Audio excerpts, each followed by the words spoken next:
नमस्ते स्टूडेंट, मैं राकेश शर्मा गोमती देवी PG college बड़ाका।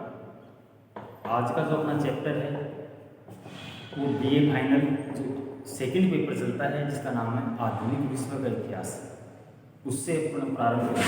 जैसा कि मैंने पिछली बार 5-6 वीडियो जो आधुनिक भारत के इतिहास के बनाए थे, अब आज से अपन आधुनिक विश्व के इतिहास के प्रारंभ कर रहे हैं।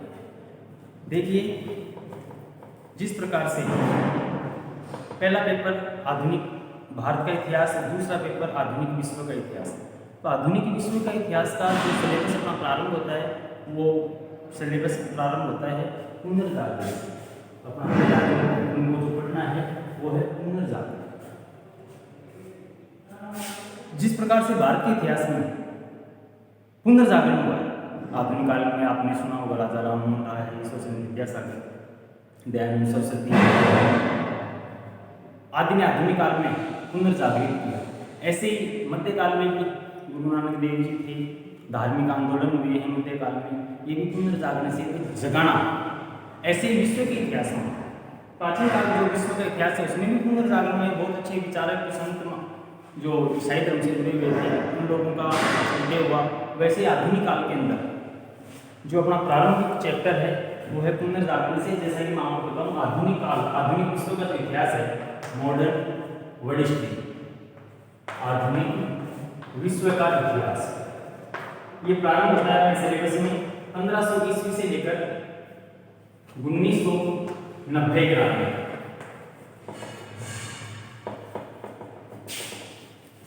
पुनर्जागरण की आधुनिक विश्व में आवश्यकता क्यों पड़ी, या आधुनिक विश्व को जगाने का जो औचित्य था वो क्यों प्रारंभ हुआ, इसके पीछे क्या कारण रहे होंगे, क्या परिस्थितियां थी इस विश्व की कि इनको आधुनिक काल के अंदर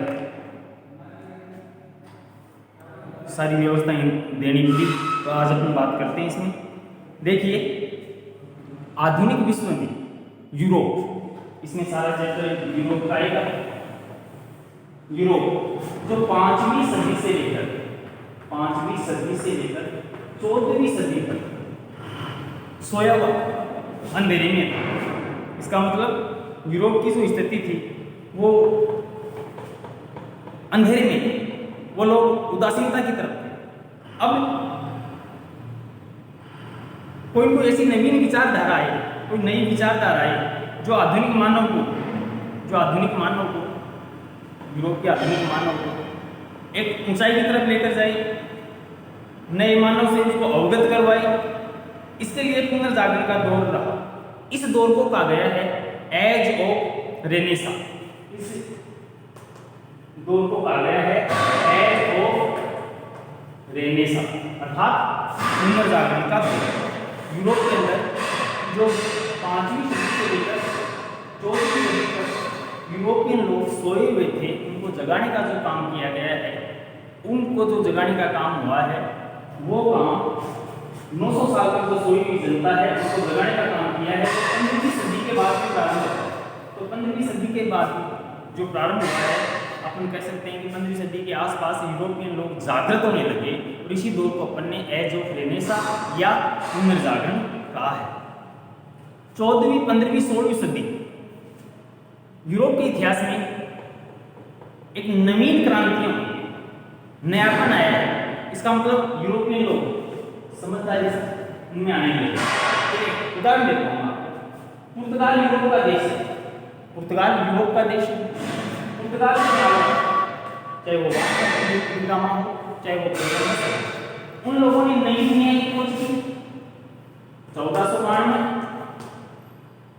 कोलंबस जिसने अमेरिका की खोज की, 1498 में वास्को डी गामा जिसने भारत के दर्शन किए। अर्थात तो नई यूरोप से चलकर ये लोग नवीन विचारधारा की तरफ आए हैं। और नवीन विचारधारा अर्थात नए लोगों के संपर्क में आए हैं, नए लोग इनके संपर्क में आए हैं, नया देश इनको दिखाई दिया है। यूरोप एशिया के नजदीक आया, यूरोप अमेरिका के नजदीक आया, तो यहाँ की आचार विचार तो अदला बदली तो होती है, परिवर्तन तो आया था। इसी परिवर्तन के चलते 14वीं 15वीं सदी में यूरोप में क्रांतियां हुई है जो नवीन विचारधारा से जोड़ती है। और इन नवीन विचारधाराओं के कारण ही यूरोप के अंदर पुनर्जागरण का दौर चलता है। इतने दिन तक भाई अपन के एक तरफ कहें कि 900 साल का जो दायरा है 5वीं सदी से 14वीं सदी, अर्थात यूरोप अंधेरे में है, यूरोप आडंबरों में डूबा हुआ है। तो इतने दिन तक इन लोगों के ऊपर क्या प्रभाव था, ये लोग इस अंधेरे में क्यों थे? सब चर्च, ईसाई धर्म, चर्च और सामंतवादी व्यवस्था, सामंतवादी व्यवस्था, चर्च व सामंतवादी व्यवस्था के चलते यूरोपियन जनमानस रूढ़िवादी जो सिस्टम थे उनके अंदर दबा हुआ था, वो खुलकर बोल नहीं सकता था।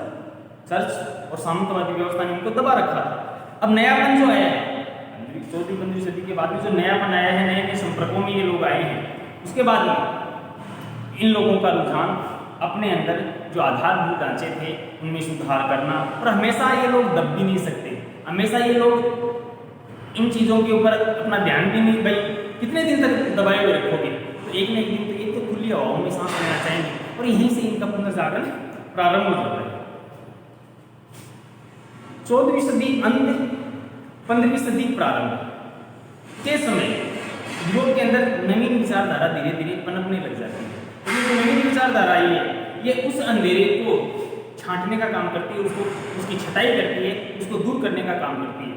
तो क्या था यूरोप में ऐसा कि जिसके कारण ये लोग इतने दिन तक दबे रहे, या इतने दिन तक इन लोगों का शोषण हुआ, या ये लोग इनमें क्या भय था? तो साहब सबसे बड़ी बात होती है कहीं पर भी कोई भी विकास हो, किसी को भी आगे लाना है, किसी में भी नई व्यवस्था जागृत करनी है, किसी को भी मूल धारा से जोड़ना है, ये काम करेगी वहां की सरकार, वहां का राजवंश, वहां की व्यवस्था। अब यूरोप है, अब यूरोप का जो राजवंश है वो ध्यान ही नहीं दे रहे, यूरोप के जो सामंत हैं वो ध्यान ही नहीं दे रहे, वो नहीं चाहते हैं कि यूरोपियन लोग आगे पनपे, क्योंकि अगर यूरोपियन लोग शिक्षित हो जाएंगे और अपने आप अपना भला बुरा समझने लग जाएंगे, तो एक दिन वही इनके खिलाफ हो जाएंगे। तो अपन कह सकते हैं कि राज्य व्यवस्था, सामंतवादी व्यवस्था यूरोप में कभी भी नहीं चाहेगी कि किसी भी प्रकार का सुधार वो नहीं चाहेंगे, क्योंकि वो चाहते हैं कि जनता जिस हाल में दबी हुई है उसको उसी हाल में दबी हुई रहने दो। अगर जनता जग गई, जागृत होगी, तो धीरे धीरे ये सारा का सारा सिस्टम समाप्त हो जाएगा। अर्थात अगर जनता को ऊपर उठाना है, जनता का standard living of standard maintain करना है, वो राजा की व्यवस्था है, वो सामंत की व्यवस्था है।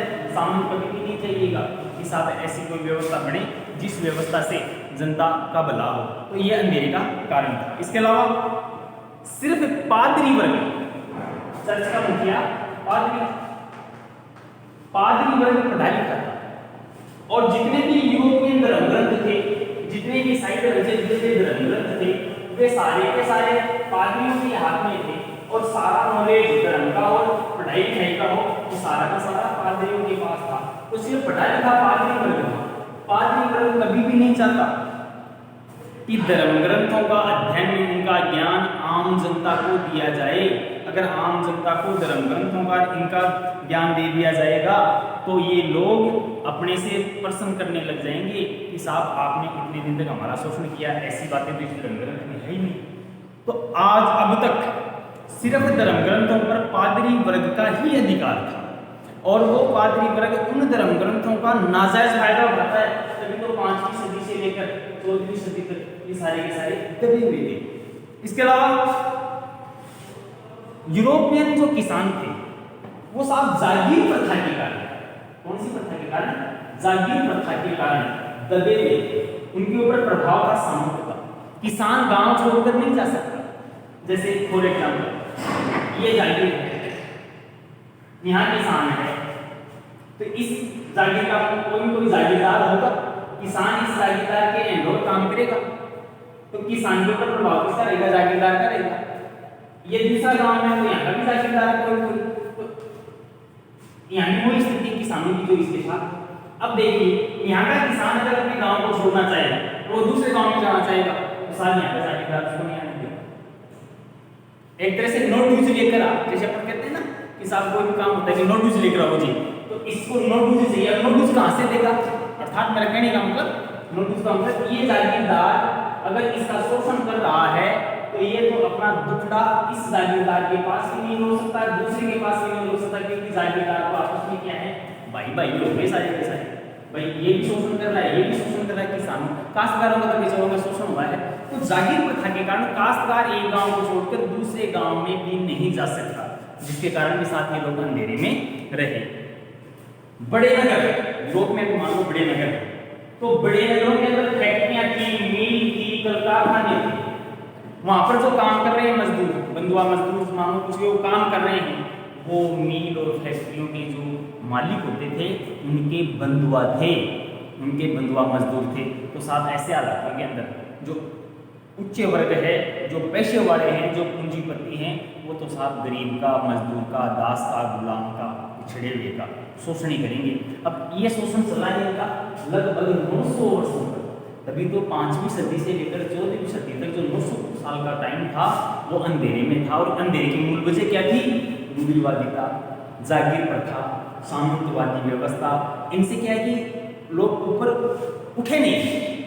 इधर नई दुनिया की खोज हो गई, वास्को डी गामा, कोलंबस, जैसा कि मैंने आपको बताया, उन्होंने नई दुनिया की खोज कर ली, भारत में आया, एशिया में आया, इधर अमेरिका में गया, इससे पहले मार्को पोलो चाइनीज मंगोलिया के दरबार में भी गया। तो आने जाने से क्या होता है, संस्कृतियों का समागम होता है, एक दूसरे के नजदीक आता है, एक दूसरे के नजदीक आएगा ना तो साफ नवीनता आएगी। तो ये लोग जैसे आए गए ना, तो इन्होंने इधर की व्यवस्था देखी, जैसे भारत की, एशिया की, अमेरिका की व्यवस्था देखी, बड़े खुश हुए। तो ये वापस वहां गए होंगे, तो उन लोगों को जागृत किया होगा कि देखो यार वहाँ की व्यवस्था बहुत अच्छी है, आप लोग इतने दुखी हो। तो देखो 100 पत्थर फेंकते हैं, एक न एक तो लगेगा। विचारक तो यूरोप में भी थे, सुधारक तो यूरोप में भी थे। इन लोगों के प्रयासों से यूरोप में एक लहर चली, उस लहर का नाम था पुनर्जागरण। दूसरी बात, अपन बात करते हैं पुनर्जागरण का अर्थ, अर्थात पुनर्जागरण नवयुग, इसको नवयुग भी बोल सकते हैं। नवयुग, पुनर्जागरण एक ही बात है भाई। नया युग है, पुनर्जागरण, दोबारा से जगाना, एज ऑफ रेनेसांस, दोबारा से जगाना। भाई सोए हुए 900 साल हो गए सोए हुए, अब इनको जगाना है, भाई उठो, अब आपका भी टाइम आ गया। अब ये उठेंगे तो सीधी सी बात है, जागीरदारों को, राजवंशों को, इनको टेंशन तो होगी, इनको एलर्जी होगी, क्योंकि वो तो यही चाहेंगे कि दबे हुए रहे, दबे हुए रहोगे तो ये व्यवस्था उनकी चलेगी, वरना तो जनता की चलेगी। भाई जनमत को तो इनका तो एक लक्ष्य है कि जनमत को, जनशक्ति को दबाए हुए रखो। अब धीरे धीरे उतार चढ़ाव चले, ये लोग इधर आए तो नवयुग प्रारंभ हुआ। नवयुग एक्चुअली में ये एक नया दौर है, पुनर्जागरण एक नया दौर है। पुरानी जो अपनी प्राचीन व्यवस्थाएं थी, पुरानी जो विचारधाराएं थी, वो नया रूप धारण कर लेती है, जिसका नतीजा यूरोप के अंदर उत्थान होने लग गया। अंधविश्वास जो थे, आडंबर जो थे, दिखावे जो थे, धर्म के नाम पर पादरी वर्ग, चर्च उन लोगों का शोषण कर रहा था, वो साहब धीरे धीरे एक एक बातें सामने आएंगी। वो लोग जागृत होंगे अपने धर्म ग्रंथों को, अपने मौलिकता को, इनमें क्या लिखा हुआ है, क्या नहीं लिखा हुआ है, ये सारी बातें आम पब्लिक के पास जब पहुंचेगी तो जब फिर पोप की और चर्च की आवश्यकता काम कर रही है। ऐसे करके इस नए दौर में आम जनता ने जो अपनी प्रतिक्रिया दिखाई, वो जो जागृति दिखाई, वो साफ पुनर्जागरण के लिए एक अहम रोल सिद्ध हुई। अर्थात मैं कह सकता हूं 1516 के आसपास, 1615-16 ईस्वी के आसपास पुनर्जागरण का दौर संपूर्ण यूरोप में फैल गया। लगभग सैकड़ों वर्षों में, 100-125 साल में इतनी भयंकर पुनर्जागरण की जो आंधी थी वो इतनी भयंकर चली, हिसाब 125-150 साल के भीतर में सारा यूरोप उसके आगोश में आ गया। इसका मतलब इतने दिन का जो दबाव था वो धीरे धीरे लोगों से, भाई जो लोगों ने इतना दबाव सहा है, तो लोग ये जानने लगे कि हमें कैसे भी इस दबाव से निकलना है, मुक्त होना है। देखिए साहब, सीधी सी बात है, आप ज़्यादा दिन किसी को भी नहीं दबा सकते, न ज़्यादा दिन आप डरा सकते, धमका सकते। तो कितने दिन तक इस भोली भाली जनता को आप दबाओगे? तो यूरोप के अंदर ये दबाव था, ये छटने लग गया। अब एक मिनट में बोर्ड को साफ कर लेता हूँ, कोई दिक्कत हो पूछ लेना। गोमती देवी कॉलेज से आप वीडियो प्रसारित कर रहे हैं, तो जो भी विद्यार्थी ज़्यादा से ज़्यादा इन वीडियो में वो देखें, कोई दिक्कत हो तो सबके पास हमारे जितने भी लेक्चर होंगे मोबाइल नंबर है, कोई कंफ्यूज हो तो पूछ लिया। हाँ जी, पुनर्जागरण की विशेषता पॉइंट है, पुनर्जागरण की विशेषता।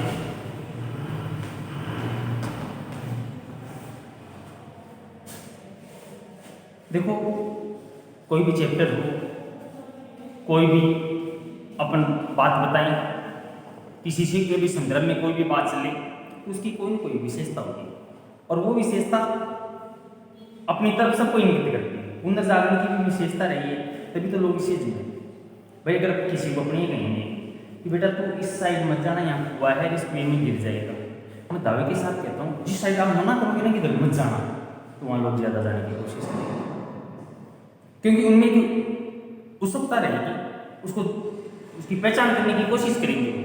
पुनर्जागरण इतने दिनों तक उसमें भय लग रहा होगा शायद, लेकिन विचारक इधर दार्शनिक, इतिहासकार, पढ़े लिखे लोग, बुद्धिजीवी वर्ग इससे जुड़ा ना, तो आम जनता के अंदर एक जागृति कि ये लोग हमारे को कुछ काफी हद तक जो अंधेरा है उससे दूर कर देंगे। देखो अपने राजस्थान के बारे में मैंने आपको पढ़ाया था, हालांकि राजस्थान से रिलेटेड चैप्टर नहीं है, लेकिन आपको एक छोटा सा उदाहरण देता हूँ। अपने इस राजस्थान के अंदर सती प्रथा, कन्यावध, कई प्रकार की व्यवस्थाएं थी, डाकण प्रथा, करे विक्रय, वेश्यावृत्ति, ये अपनी कमियां थी। सुधारक लोग आए, तो हो सकता है उन सुधारकों को एक बार तो खूब परेशानियों का सामना करना पड़ा होगा, राजवंशों का सामना करना पड़ा होगा, लेकिन धीरे धीरे जब आम जनता के दिमाग में बात फिर बैठ गई कि सती प्रथा बेकार है, बाल विवाह बेकार है, डाकण प्रथा अपनी किसी के ऊपर आरोप भी लगा सकते हैं कि ये डाकण है, ये वो है, ज्यादातर काम हो रहे थे महिलाओं के खिलाफ। तो महिलाओं के खिलाफ जो जितनी मतलब महिलाओं को जितना जलील किया गया, अर्थात महिलाओं के ऊपर जितना शोषण किया गया, वो लंबे टाइम तक कहाँ रहा। और आज देखिए, एक तो वो भारत, एक आज का भारत देखिए, आज महिला शक्ति, मातृ शक्ति कहाँ से कहाँ पहुँच गई। तो देखो ज्यादा लंबे टाइम तक आप किसी का शोषण नहीं कर सकते, तो यूरोप की जनता का भी आप शोषण नहीं कर सकते ज्यादा टाइम तक। अर्थात 900 साल बहुत होते हैं, 900 साल तक इनका शोषण हुआ है। अब ये लोग बेचारे धीरे धीरे उस नए दौर में, नई आबोहवा में, नए वातावरण में आ रहे हैं। पहला पुनर्जागरण का जो पॉइंट है उसका नाम है स्वतंत्र चिंतन। स्वतंत्र चिंतन, चिंतन किसे कहते हैं? खूब सारे उत्तर मिल जाएंगे। कोई भी व्यवस्था उसके ऊपर आप डिस्कशन करो, कोई भी प्रॉब्लम है उससे आपको चिंता हुई, जैसे भारत और पाकिस्तान, एक उदाहरण दे रहा हूं, ध्यान से सुनो। भारत और पाकिस्तान के बीच POK, भारत और पाकिस्तान के बीच में POK, पाक अधिकृत कश्मीर, एक समस्या है। तो भारत की चिंता है, भारत सरकार क्या चाहेगी, अपन क्या चाहेंगे कि कैसे भी अपन इसके ऊपर कंट्रोल करें, कैसे भी इस क्षेत्र को अपने क्षेत्र में मिलाएं। अब इसके लिए अपन रास्ते ढूंढेंगे, तो चिंता हुई अपने को POK की, अपना क्षेत्र है। अब उसके लिए अपन रास्ता ढूंढेंगे कि इसको किस हिसाब से अपने हैंड ओवर करें, अपने अंदर मिलाएं, क्योंकि ऐसी स्थिति अंतर्राष्ट्रीय समस्या है। UNO में भी शायद इसका मुद्दाबाजी चल रहा होगा, अंतर्राष्ट्रीय प्रेशर है, उसके बीच वाला रास्ता निकाल के कैसे भी अपन इसको अपनी तरफ मिलाएं। जैसे छोटा सा उदाहरण, पॉलिटिकल साइंस आप लोग पढ़ते हो, उसमें एक पॉइंट था, वो अपने भारत में धारा 370 जो पिछले साल अगस्त में उसको हटा दिया गया था। अभी चिंता थी 70 साल की और उसको उठा दिया। उसके लिए रास्ते खोजे ना कि किस हिसाब से उसको उठाए, तो 2 टुकड़े कर दिए ना कश्मीर के, सांप भी मर गया, लाठी भी नहीं टूटी, सारी व्यवस्था बन गई, और एक फालतू की गले की फांस बनी हुई थी वो व्यवस्था हो गई। तो साहब स्वतंत्र चिंतन किसे कहते हैं? मैं आपको पढ़ा रहा हूं, आप पढ़ रहे हो, मैं मेरे विचार आपके सामने रख रहा हूं, ये जरूरी नहीं कि आप मेरे विचारों से सहमत नहीं हो। आप मेरे विचारों से सहमत नहीं हो तो आप मेरे को क्रॉस क्वेश्चन पूछ सकते कि सर मैं यहाँ आपसे ये आपने गलत बता दिया। स्वतंत्र चिंतन, मानव खुद अपने द्वारा अपनी अच्छाई, भलाई, बुराई, किसमें मेरा भला है, किसमें मेरा बुरा है, इनके बारे में सोचे। और कब सोचेगा? जब वो दबाव मुक्त रहेगा। कब सोचेगा? दबाव मुक्त रहेगा। यूरोपियन लोग, अपने यूरोप की बात करें, यूरोपियन लोग इतने दिन तक किसमें थे? दबाव में थे। इसलिए इतने दिन वो दबाव में थे, इसलिए वे दबाव में थे, चिंतन नहीं कर सकते थे, उनके ऊपर बंदिशें थी, वो कठपुतली थे, चाहे वो जागीरदार की कठपुतली हो, चाहे सामंत की कठपुतली हो, चाहे चर्च की हो, चाहे धर्म की हो, चाहे पाखंड की हो, उनके ऊपर कई प्रकार की बंदिशें थी। अब वो बंदिशें धीरे धीरे छटने लगी, तो स्वतंत्र चिंतन का विकास हुआ। इससे क्या होता है, मानव स्वतंत्र होता है। क्या वो एक फिल्म आई थी 2001 के आसपास, फिल्म का नाम था रिफ्यूजी। उसका एक गाना है, वो मेरे याद है, पंछी नदियां पवन के झोंके, इनको कोई सरहद भी ना रोके। अर्थात आप देशों के बीच में दीवार खड़ी कर सकते हो, लेकिन हवाओं को नहीं बांध सकते, विचारधाराओं को नहीं बांध सकते।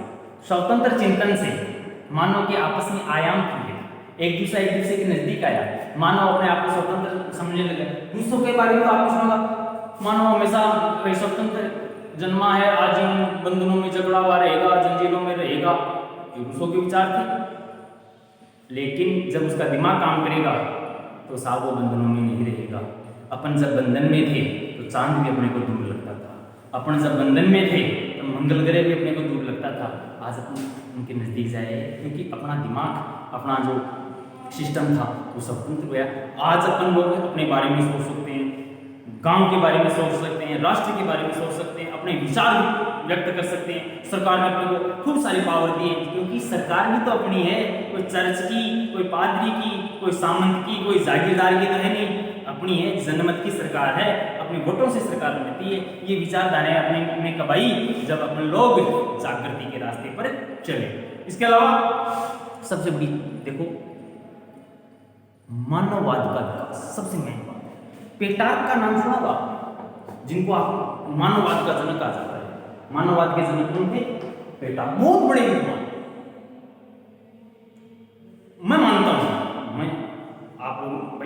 मैं मानता हूं, आप मानिए या नहीं मानिए, दुनिया का सबसे बड़ा धर्म अगर कोई है वो है मानव धर्म, इंसानियत का धर्म। ऐसी बात दोहराई है पेटार्क ने। बात भी सीधी सी साफ मजहब है, चाहे आप किसी भी मजहब की विचारधारा को मानते हो, मंदिर में जाते हो, चर्च में जाते हो, गुरुद्वारा में जाते हो, कहीं भी जाओ, लेकिन सबसे बड़ा तो धर्म कौन सा? इंसानियत का धर्म है। प्रत्येक का लक्ष्य एक होना चाहिए, इंसान के काम आए। और हमेशा कोई भी धर्म है, किसी भी मजहब के अंदर किसी के ऊपर भी अत्याचार की कोई भी बात नहीं की गई है। कुछ एक लोगों ने उसका दुरुपयोग करके उसको उससे जोड़ दिया। तो मानववाद का विकास होगा जब नई विचारधारा आएगी, अपन एक दूसरे के नजदीक आएंगे, अपन एक दूसरे के सहयोग की भावना से काम करेंगे, अपन एक दूसरे को चाहेंगे और आत्मीयता के संबंध बनाएंगे। राजा राममोहन राय ने भारत में नहीं बनाया था क्या आत्मीय सभा? 1813-14 में आत्मीय सभा का गठन नहीं किया था क्या? किया था साहब, क्यों किया? आत्मीयता तो आत्मीयता है। आज आप रास्ते पर जा रहे हो, सडनली कोई भी एक्सीडेंट हो गया, कोई घायल है, आप समृद्ध देश के समृद्ध नागरिक हैं, आप बहुत समझदार हैं, तो आप उसके लिए 108 की एम्बुलेंस की व्यवस्था करोगे। आपके पास जो साधन है, आप फर्स्ट एड देने की कोशिश करोगे। वो क्या आपका रिश्तेदार था? नहीं था, वो मानव है, आप भी मानव है। आपके दिमाग में एक बात फिट है, आज इसकी जो स्थिति है, अपन भी इंसान है, अपन भी घूमते रहते हैं, फिरते रहते हैं, कल को अपने साथ भी ऐसी व्यवस्था हो सकती है। तो स्वतंत्र चिंतन, मानव से जुड़ना, शिक्षा के द्वारा अपने अंदर जो अंधेरे थे वो छटना, ये सारी पुनर्जागरण की विशेषता है। इसके अलावा मातृभाषाओं का विकास, वर्तमान में अभी जो सेंट्रल गवर्नमेंट ने एक आदेश, पॉइंट का नाम है मातृभाषाओं का विकास। सेंट्रल गवर्नमेंट का जो नई शिक्षा नीति आई है, उसमें साथ एक विशेष फोकस किया गया है कि हिंदी को और मातृभाषा ज्यादा प्रभावी हो। बात देखो वैसे ठीक भी है, अब कोई क्या माने या न माने मुझे नहीं पता, मेरे विचार से ये फार्मूला मुझे तो अच्छा लगा। कैसे?